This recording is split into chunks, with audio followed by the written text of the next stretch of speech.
माई बाप से मतलब नहीं, मतलब ससुरारी से।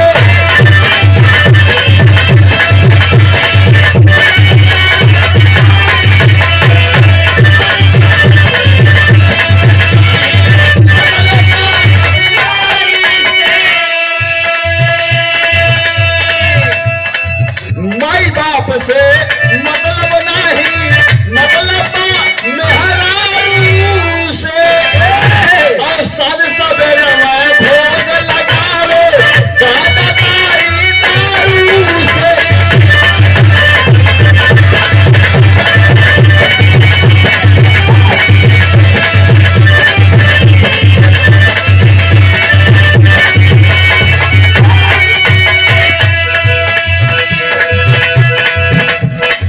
अतरे बोलिया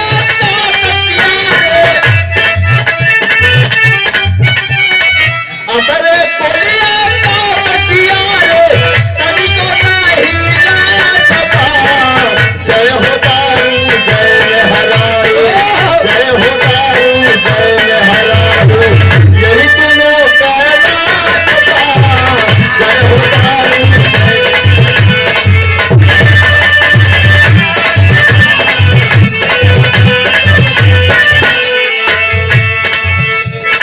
अपना ना।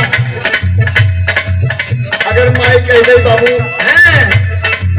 कहीं जाके बहन का हाल चाल लेके उठे, कह जा माई का बेटा हाल चाल मिलना बन गए। और का ध्यान कहाँ हो, ध्यान असली जगह पर।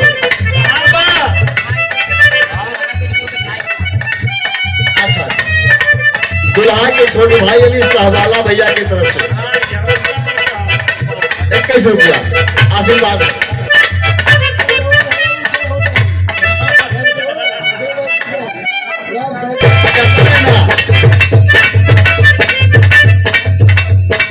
बहिनौरे से मतलब नहीं, बहिनौरे से मतलब नहीं, मतलब सहुआरे से।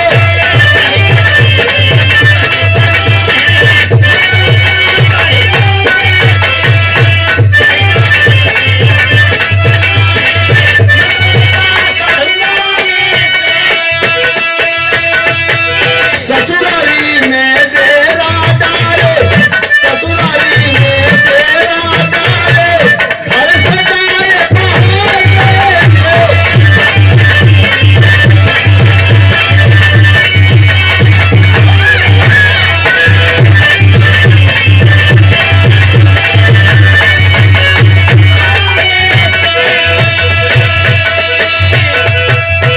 ना मालूम कैसन फैशन हो, ना जाने कैसन फैशन हो।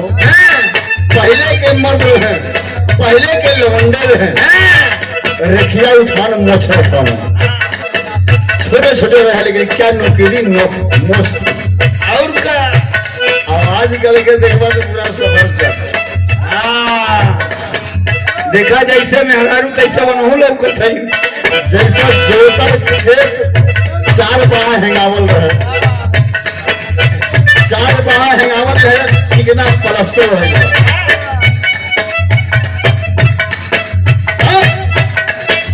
मोछ मुराई सब मर्द के, मोछ मुराई सब मर्द के, टूटा दिल का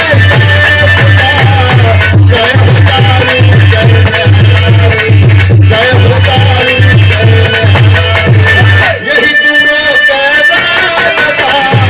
जय हो दारू जय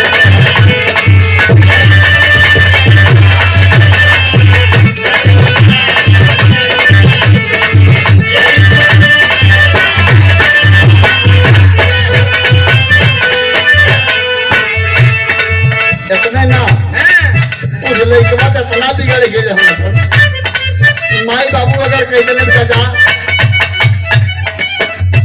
आप लखनऊ में पढ़ाई करते हुआ, ध्यान से पढ़िया बेटा, सारा खर्चा जो है हम हर महीना देते रहा बेटा, अब पढ़ाई ध्यान से करिया। लड़का कल हाँ हाँ पापा ठीक बा, दिक्कत मतलब हमारी पढ़ाई बिल्कुल नंबर 1 पे हो।